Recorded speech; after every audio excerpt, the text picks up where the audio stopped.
All right, today begins a new little series of messages. We're simply calling it Reset. I thought that we might start with just a mathematical equation. Everybody loves a mathematical equation, right? Yeah. My friend Chris Chris is the math guy. Okay, so let me walk you through this. There are 3 frogs on a log in a pond. And I have there you go. And Tad, before you say anything, I realize that the frogs are not actually on the log, that they're hovering above it, because I'm beginning to know how you work, how you think. And you're going to tell me there are no frogs on a log. They're above the log. So we'll just clear that out before we even go there. Okay, so 3 frogs on, and I got this from Etsy, so it's a counting thing. 1 frog decides to jump in. How many frogs remain on the log? 2, 3. I made a separate slide for this. 3. Yeah, because the frog decided to jump, but he didn't actually jump. There's a difference, isn't there, between jumping and actually, besides deciding to jump and actually jumping, 2 different things. Which I think is the problem with New Year's resolutions, isn't it? We decide to jump, but we don't actually jump. And then months later, there we are sitting on the exact same log, doing the exact same things. We in ourselves can't affect change on our own. We talked about this last week. Try as we may, we simply can't affect change on our own. But don't you love the idea of a fresh start? Starting with a clean slate, the chance to correct past mistakes, to right old wrongs, to move forward in life without the burden of bad choices and the memories of those bad choices, unhealthy habits. It's why we make New Year's resolutions, isn't it? We use time, that stroke of midnight, that click of the second hand, to hit the reset button. It's almost like kind of a little bit of magic, isn't it? For many people, the reset button ushers in lifestyle changes, diet, exercise, that they hope will improve their body. And any gym or health store will tell you that the new year is big business as people recommit to their health, which is why I've decided to wait a few weeks, maybe a few months before I start my new diet and exercise regimen, just to let those New Year's resolutions fade, because the gym would be really crowded this week. But say May, all those people will be, they'll fall out. They'll be gone. The New Year's holiday signifies putting the past behind us and looking forward to the future. Again, to make a fresh start, hit the reset button. Now, to reset something is to set it back to its original purpose, its original design. Now, I'm not overly technical. Your former pastor was very technical. I am not very technical. In fact, you could argue he was overly technical.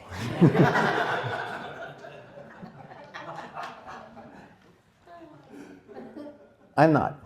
But I do know that if an electronic device isn't functioning properly, or it's functioning in a less than optimal way, it can be reset, so that whatever was stuck gets unstuck. Again, I'm not very technical. That's as much as I know. Hitting the reset button essentially shuts the system down, doesn't it? Shutting it down allows all the connections to run smoothly again. And here's what I found. Here's what I found to be true. I can be reset. When I'm not running, functioning in the optimal way, I can be reset too. Because you shut the system down, it allows the connections to run smoothly again. Okay, let's take a look. Our passage for this morning is Psalm 46. And I'm reading from the New Century Version this morning.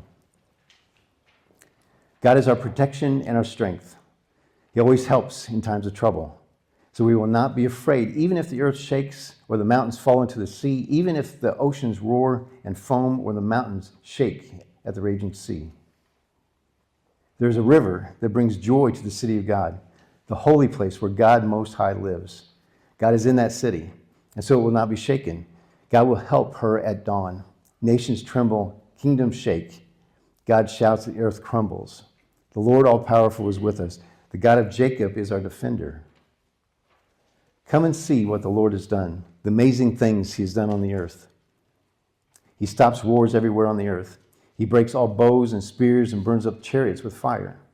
God says, be still and know that I am God. I will be praised in all the nations. I will be praised throughout the earth. The Lord all-powerful is with us. The God of Jacob is our defender. Max Lucado, in his book, The Applause of Heaven, if you've heard this one, don't stop me because I like to tell it. You know how when people start to tell a story or a joke, they say, stop me if you've heard this one?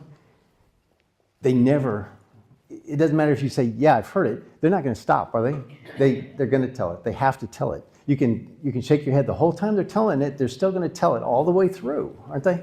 So just know that if you've heard this one, don't stop me because I'm going to tell it.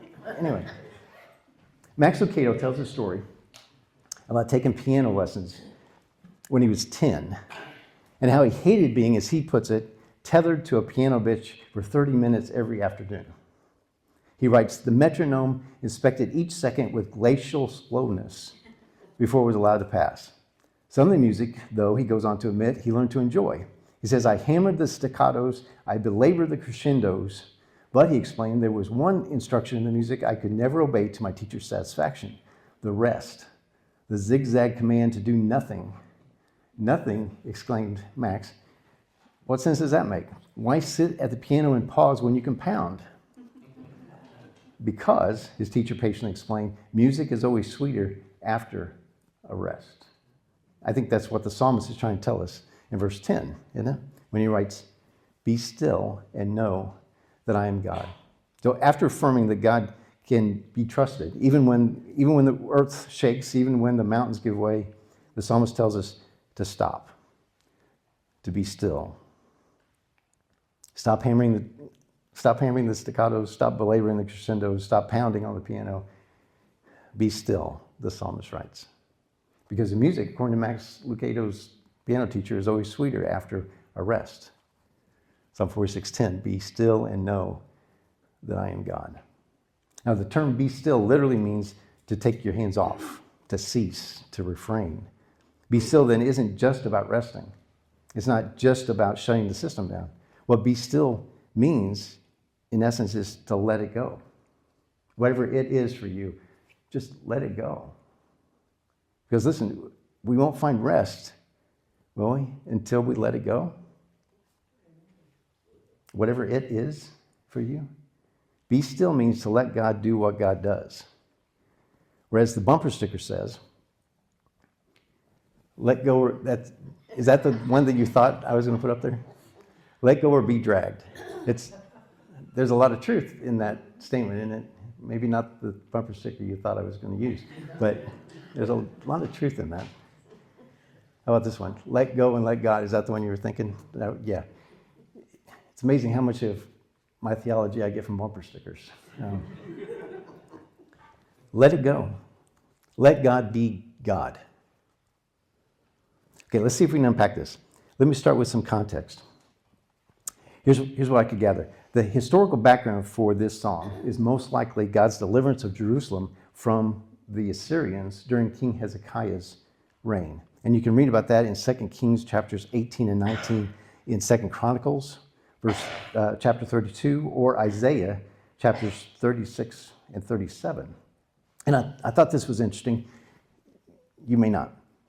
Psalm 46 was most likely written by King Hezekiah himself. Apparently he was a poet. Didn't know it. Yeah. You saw that one coming, didn't you, Mike? Yeah.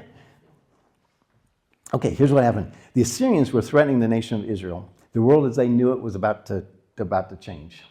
The Assyrians had conquered, and not just conquered, but destroyed, annihilated everybody that they came up against. And now Jerusalem finds itself surrounded by thousands of Assyrian troops. Jerusalem was in some serious trouble. But let me remind you of what verse 1 says. God is our protection and our strength. He always helps in times of trouble. Now, listen to the prayer King Hezekiah prayed. This is from 2 Kings chapter 19, verse 20. Now, Lord our God, deliver us from his hand, so that all the kingdoms of the earth may know that you, Lord, are the only God. And guess what happened? He helped. Okay? I mean, we just talked about this. Do I need to go back a slide? God helped. He always helps in times of trouble. Here's where the story really gets good. King Hezekiah and the people of Jerusalem woke the next morning to find 185,000 dead Assyrian soldiers. 185,000 dead Assyrian soldiers. And get this, on a battlefield that the army of Israel never stepped foot on. Verse 8 to 10. Come and see what the Lord has done.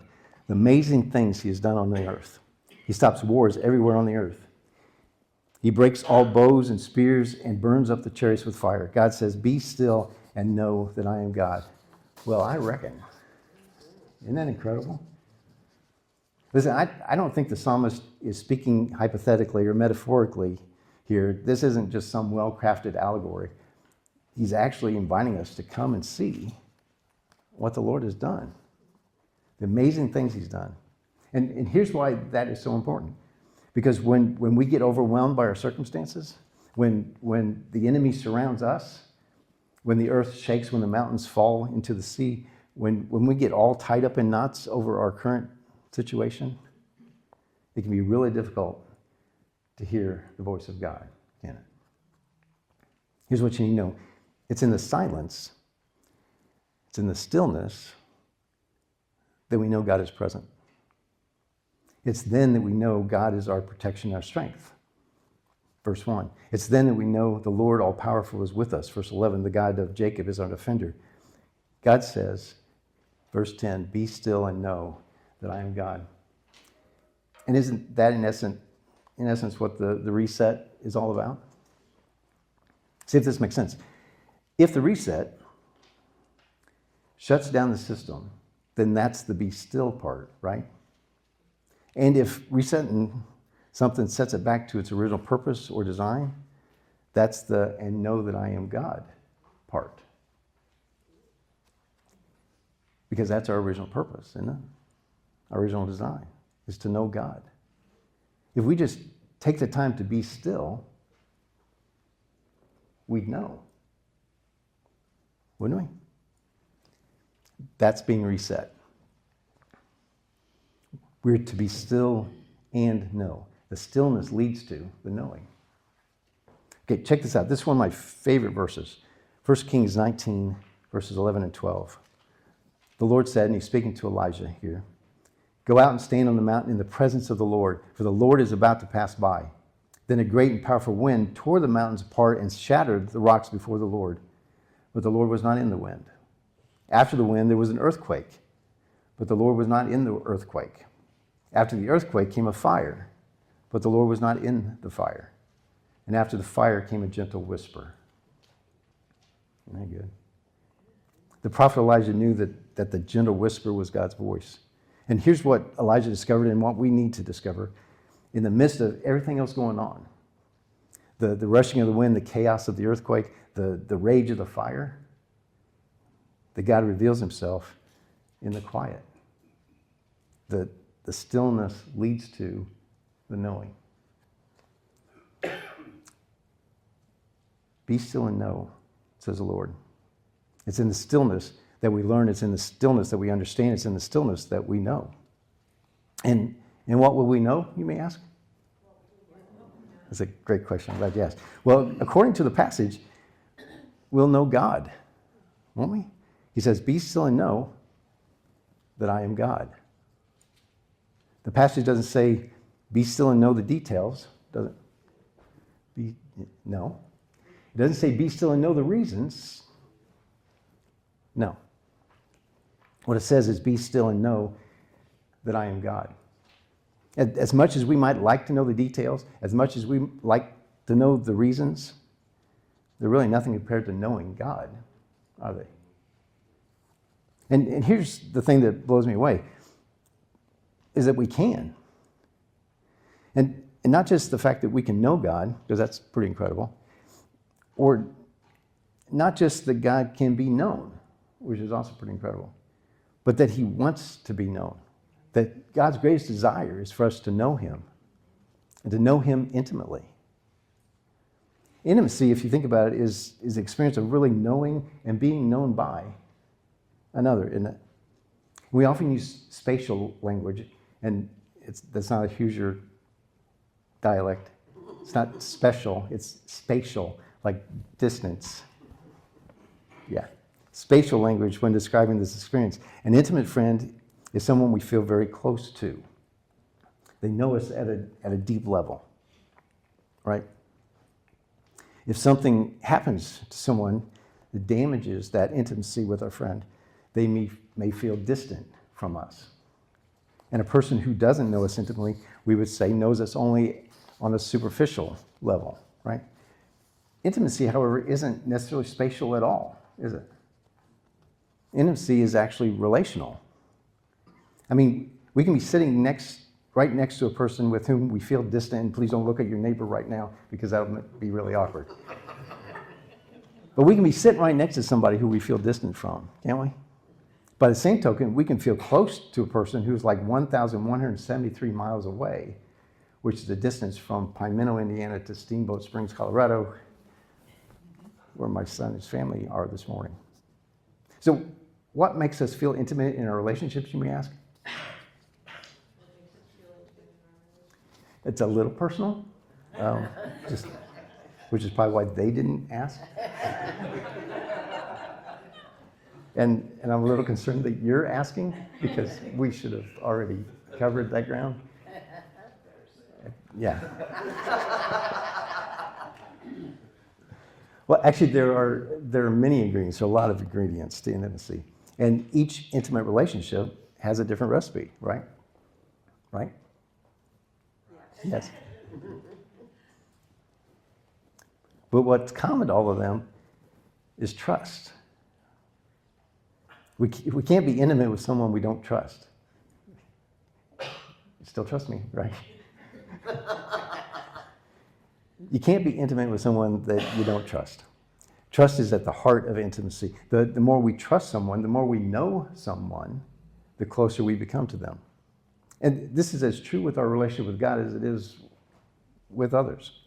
Here's what I'm saying. Our experience of God's nearness or distance is not a description of his actual proximity to us, but rather of our experience of intimacy with him. Does that make sense? The more we trust God, the more intimately we come to know him. Be still and know that I am God. Okay, let's take a quick look at the passage we used as our call to worship this morning. This is Isaiah 40, verses 28 to 31. Do you not know? Have you not heard? The Lord is the everlasting God, the creator of the ends of the earth. He will not grow tired or weary, and his understanding no one can fathom. He gives strength to the weary and increases the power of the weak. Even youth grow tired and weary, and young men stumble and fall. But those who hope in the Lord will renew their strength. They will soar on wings like eagles. They will run and not grow weary. They will walk and not be faint. You got a minute to be a little Bible nerdy with me, a little word study? The NIV translates verse 31, but those who hope in the Lord will renew their strength. We just read that. The New Living Translation reads, but those who trust in the Lord will find new strength.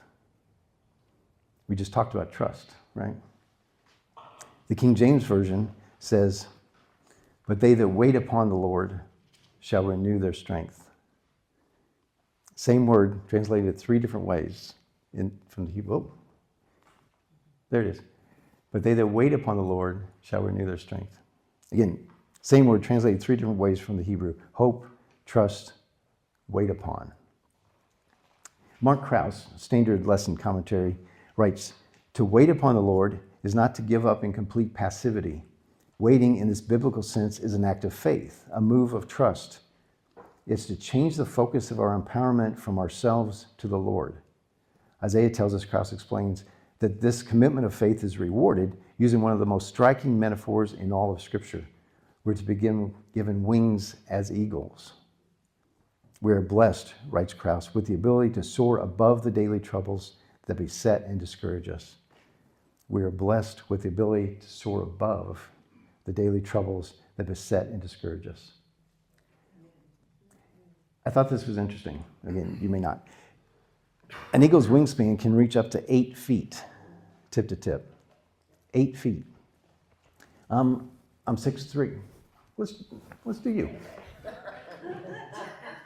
Chris is 6'7", which means his 6'8" and a half. Sorry, your brother. It's your brother, 6'7". Your little older brother. Yeah. Okay, so 6'8" and a half. That makes his wingspan right at about 6'11", actually. 6'11"? About wingspan, yeah. Cool. Okay, so imagine, go ahead, spread them. Yeah. They give good hugs. Yes.